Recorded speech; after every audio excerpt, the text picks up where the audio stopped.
സിനിമയിലുള്ള അകത്തുള്ള സിനിമയിലും നമ്മള് കുറെ വർഷങ്ങളായിട്ട് ഫിലിം തന്നെ വർക്ക് ചെയ്യുന്നുണ്ട്.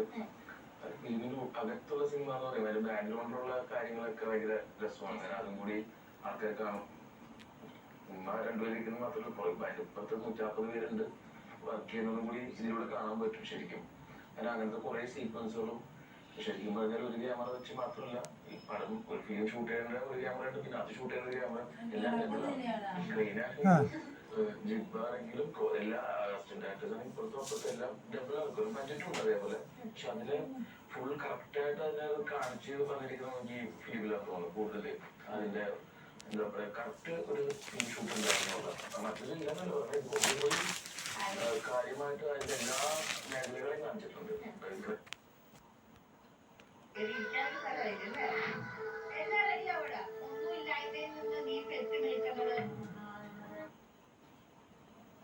ബിഗ് ബോസിനോടും പുറത്തുള്ള പ്രേക്ഷകരോടും വിശ്വസിച്ചതിനും ഇത്രയും ദിവസം കൂടെ നിന്നതിനും ഗ്രാറ്റിറ്റ്യൂഡ് മാത്രം. ഏറ്റവും വലിയ വാക്കല്ലേ പറഞ്ഞ ഗ്രാറ്റിറ്റ്യൂഡ് എന്നാ അല്ലേ?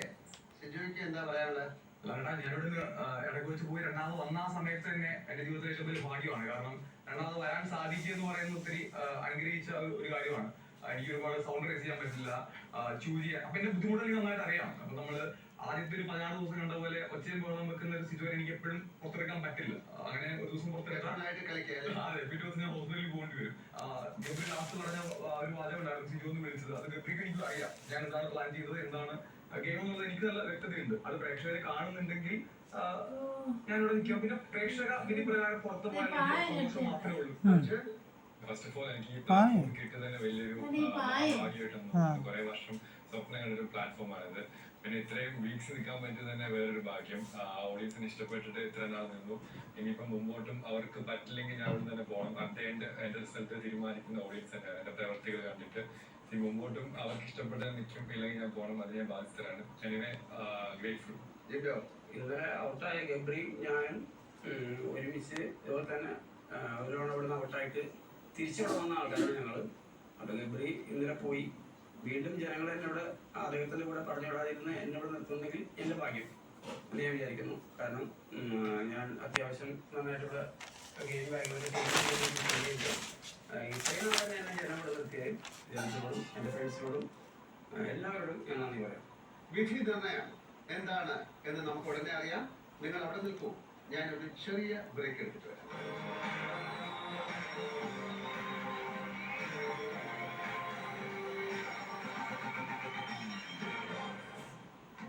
വിജയിക്ക് കോൺഫിഡൻസ് ഗ്രീൻ നൽകുന്നു ക്യാഷ് പ്രൈസ് 50 ലക്ഷം രൂപ.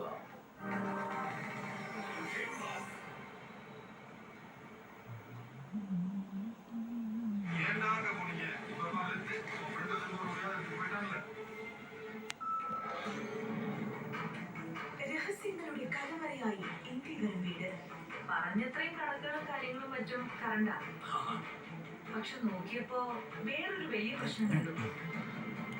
പ്രിയയുടെ കുഞ്ഞിന്റെ കഥ നേടിപ്പോയ നന്ദ മറ്റൊരു മഹാരഹസ്യത്തിന്റെ മുനമ്പിലേക്ക്. അതവിടെ ചെമ്പമ്മേട്ടില് എസ്റ്റേറ്റിന്റെ അടുത്ത് തന്നെ ഒരു വീട്ടില് ഇടയ്ക്കിടയ്ക്ക് വരാറുണ്ട്. മഹേശ്വരന്റെ നാടക തിരശീല നന്ദ നീക്കുമ്പോൾ ലക്ഷ്മിയും ഗൗതമും ഒപ്പം നിൽക്കും. അത് നന്ദ ഒറ്റപ്പെടുന്നു. ചന്ദ്രികയിൽ അറിയുന്ന ചന്ദ്രൻ